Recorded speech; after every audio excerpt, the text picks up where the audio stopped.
Hey guys, Lee from Overbite Gaming here, and today I'm coming with a bit of a different video. I haven't really got any games recently that are reviewable, at least I haven't played enough of it to review it. Hopefully there should be a new one next week. So this week I thought what I'd do is I tell you about 5 relatively obscure and usually pretty old games that I think are worth playing. I've mentioned a few of them before. I go over them in a little bit more detail. I have captured all of the footage, and I will tell you what the footage has been captured off of as we go. So let's move on to no particular order, but the first entry is Lord of the Rings: The Third Age. I have spoken about this game on the channel before. It's essentially Final Fantasy, but set in the world of Middle-earth.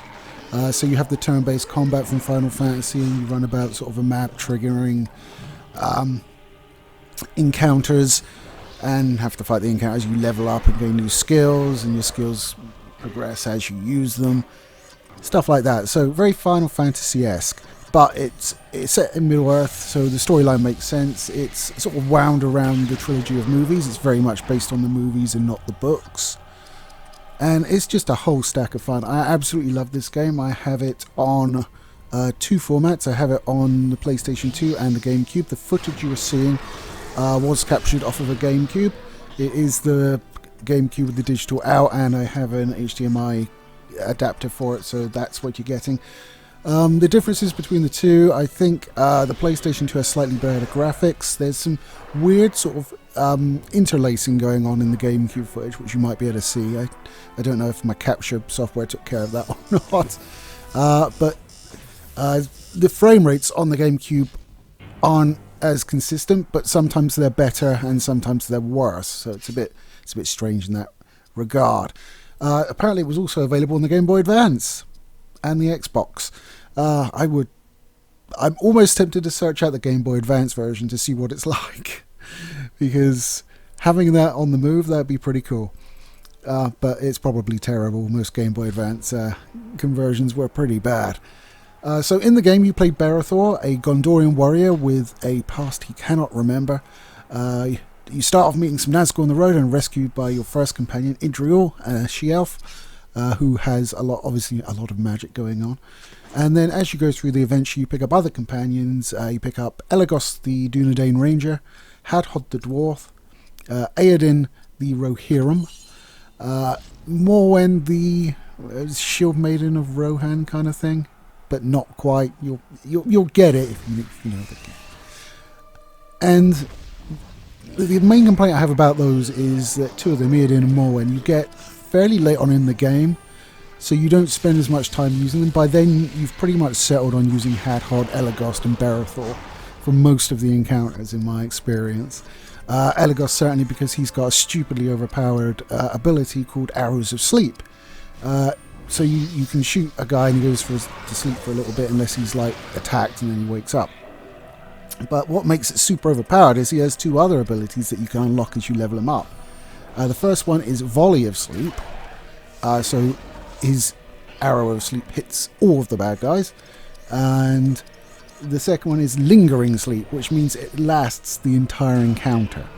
So there are like bigger enemies that aren't susceptible to it, but certainly for just cutting down on the field, you have all the regular minion enemies just asleep for the entirety of the fight, and then you can pick them off at your leisure, so that's super useful.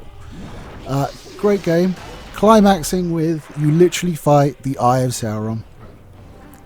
I know, it's a bit dumb, but yeah, the big glowing eye on top of the tower, you literally hit it with swords. The Eye of Sauron, yeah.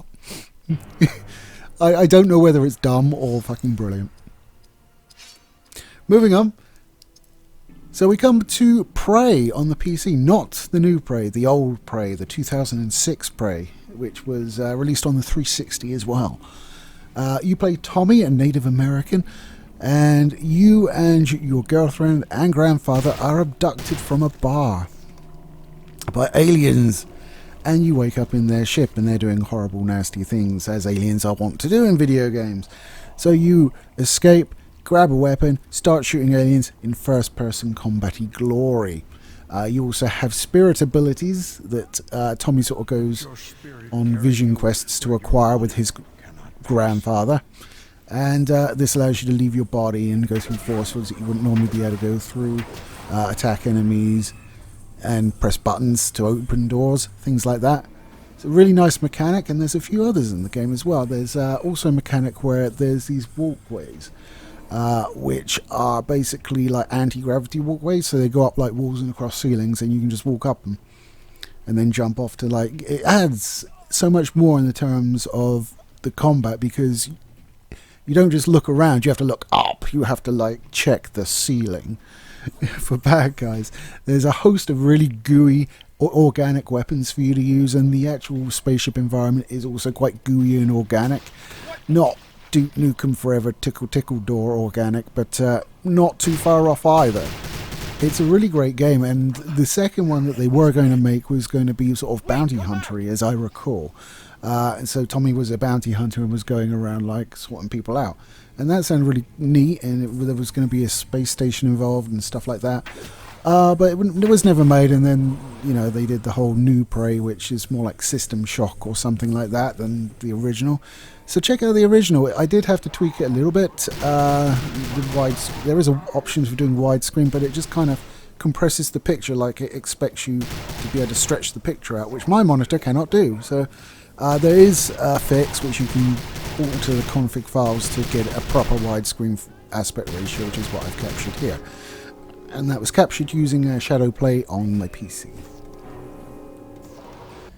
So, moving on to the next, and it's the Darkness. No, not the squealy new metal band or whatever they're bloody called. I have no idea about music genres.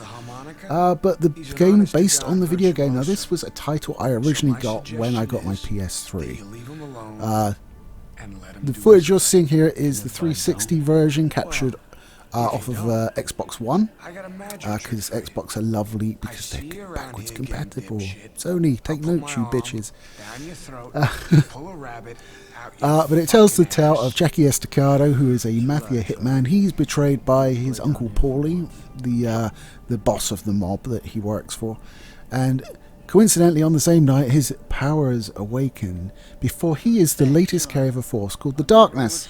And the Darkness allows him to manifest Darklings, who are these little gremlin-type lads, dark sort of tentacle head jobs that rip out hearts. He can create whirlwinds, he can do all sorts of stuff, he can imbue guns with Darkness power. Woo! And he looks pretty boss while doing it. And it's a superb game. The first-person shooting is a little bit dated nowadays. There is sort of like, you can probably see from the footage, it gets to within a certain sort of distance away and tolerance, and then it just like straight on the head, which is cool. You will be spending a lot of your time shooting out lights because the Darkness cannot work in the light, which is why it's called the Darkness, one would expect. And it's just a really nice game. It's got a lot of really interesting story beats to it. I mean, if you want, you can kind of turn it into a dating simulator. You go to your girlfriend's house, blow out your birthday candles, and then you can sit on the couch with her and watch the entirety of To Kill a Mockingbird on her TV. Now, they didn't need to do that, and it's kind of wonderful that they did. It serves no purpose. I've no interest in rewatching that movie, especially on a tiny screen, on a TV screen already, if you see what I mean. But the fact that it's there just makes me smile. There's a lot of instances like that where you can walk past TVs and actually watch what's going on if you want. Otherwise, you just run past and continue killing things. There was obviously a sequel that was brought out sometime later. I don't like it as much, but I think it does play better. Does that make sense? So yeah, The Darkness. That came out in 2007. Huh. As I say, on the Xbox 360 and the PS3. I will give GG Man Lives a shout out here. I watched his video on it, and I had never played anything but the PlayStation 3 version. He advised that the Xbox 360 version was the one to get you the slightly better frame rate. He is correct. The frame rate is noticeably better on the 360 version. Not 60 or anything like that, but better than what was on the PS3. So there you go. If you do have an interest in playing it, I think it's like it's not expensive. It's like under 20 quid. Definitely under 20 quid. I think it was a lot less than 20 quid. Maybe a fiver I got it for on eBay. For the 360 version. As I said, that is backwards compatible. Lamentably, it never got a PC port, so we were denied the superior version. Next up, probably the most mainstream one I'm going to talk about, and that's WCW NWO Revenge on the N64. This is the second of Aki's releases on the N64 console in their legendary, I can't say trilogy, a quadrilogy of wrestling games, two of which were based on WCW and the other two on WWF. This is my personal favourite of the four. I know a lot of people will disagree and say No Mercy is the best. I can see why, but when I got No Mercy, the battery in the cart didn't work, so I was unable to save my progress, which killed it for me. Having said that though, WCW NWO Revenge doesn't have a career mode. You can go through like just ladders in order to capture belts and things like that, but it is easily my favourite. It's the one I got. I mean, I got WCW versus the World on PlayStation, the first PlayStation, and this is one I got on N64, and I was like, this is versus the World, but better. And so I played the hell out of that, although at the time the N64 actually belonged to my father, who wanted to play GoldenEye all the time, and I had to fit my manic wrestling sessions in around him, unfortunately. Should have been mine. It's great. I was always more a WCW guy than WWF. WWF just, it has a certain style to it, and I think I got had my fill of it. And WCW, when I started watching that on Friday nights in the UK, it was on TNT for a while, and then they moved it, and I was no longer able to watch it, which is terrible. I'm actually subscribed to the WWF Network explicitly for watching WCW. Wrap your head around that one. But yeah, it has your favourites. It has the NWO Black and White, the Black and Red. Goldberg's there, DDP, all the guys you expect to be there were there from arguably the greatest period in WCW. So yeah, it's a great game. It just builds on WCW versus the World's Foundations with the long press and the short press and the grapple and attack buttons, and it's easily my favourite. It would be lovely if there was a career mode in there. There's not, but I just prefer it over the other games. I'm sorry, I know I'm in the minority, but it's definitely worth checking out or emulating if you are unable to do so. And finally, and probably the most obscure game on this list, is a little game released in 2004 on PC called Harbinger. Now, this sprang to my mind because I've been playing The Ascent, and although it's a lot older and it's a lot more Spartan and it's a lot clunkier, Harbinger makes me think of The Ascent and vice versa. So you play one of three characters. There's an alien, a robot guy, and a human, and you're on a spaceship that's going around consuming planets, and there's really this portentous feel because you're ahead of something. You're not quite sure what. So as you go through the game, you get little dribs and drabs of information. The gameplay itself is an action RPG, so think like Diablo, something like that, or The Ascent. So you have your guy, you click on the floor, you move there, you click on a guy, you attack the guy. It's that simple. I did come to a crushing end in my gameplay footage. I probably won't show you that bit though, just the bits where I'm glorious.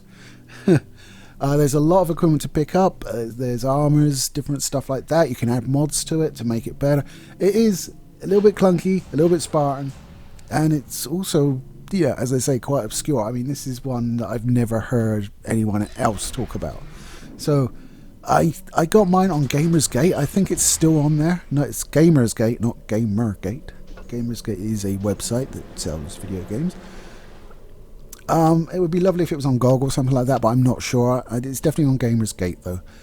And I got it ages ago, and it still runs without any problems on a Windows 10 PC to this day. I mean, it's not going to be the most attractive looking game because it's so old, you know, but it's fun. You do have to kite a lot in it, so you get the enemy's attention and sort of run away, shoot, shoot, shoot when they get close, run away, shoot, shoot, shoot when they get close, run away, figure out you're in a corner and die swiftly. That's you might want to watch where you run away to. I did get trapped, and that was why I died in the footage, even though I'm not going to show you that part. Interesting game, fun game. If you like action RPGs, so maybe give it a shot. It's kind of similar to Space Siege in a way. So I might have to do one on Space Siege, actually, thinking about it. That's probably pretty obscure nowadays. It's kind of like the offshoot of Dungeon Siege, but it was in the future.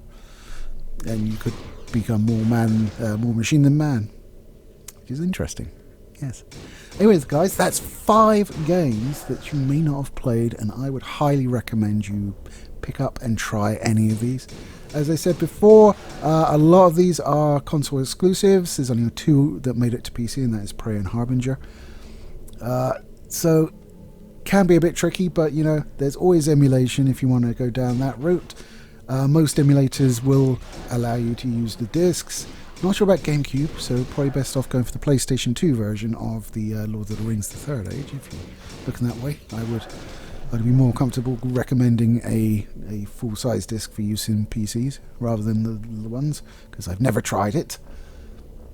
But yeah, so the capture devices I've used a £40 just HDMI converter for my GameCube. I used a £100 little box thing for the N64, and that's probably the best I will ever get it looking. The same goes to the GameCube, without like spending stupid amounts on like FrameMeisters and things like that, which I'm just not in a position to do, as much as I'd love to have a crystal clear and graphically superior display from my old consoles. Yeah, I'm not going to spend like a grand on it. That's ridiculous. No, thank you. And the streaming was captured on my Ava Media, I think Gamer Live Ultra. Lots of buzzwords, but it does the job, so there you are. Anyway, guys, that's it for this week. Let me know down below any games that you played back in the day, thought was excellent, and never hear about. You know, what is wrong with like having a bit more? I mean, out of the list, I think probably, yeah, I think probably Prey and Harbinger are probably the most obscure of the list. I mean, Lord of the Rings was a pretty big deal, but it wasn't sort of part of the trilogy they released. Well, I say trilogy, it was really only 2. It was the Two Towers and Return of the King, wasn't it? The action games that they did, that EA did, because they had the license. Now they don't have the license, and that's why you can't buy any of these brand new or digitally, which is a crying shame, and they really need to do something about that. But seeing as I have all the games that I care to have, I don't care. But for you guys, I care. Also, on that subject, Stubbs the Zombie is currently 3 on Epic Games. Go and get it. It's excellent.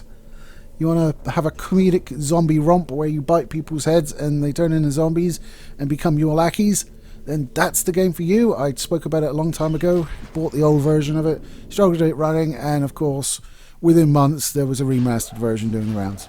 So I clearly have some influence. I imagine after this video we're going to get remasters of all of these games, because I have that much sway.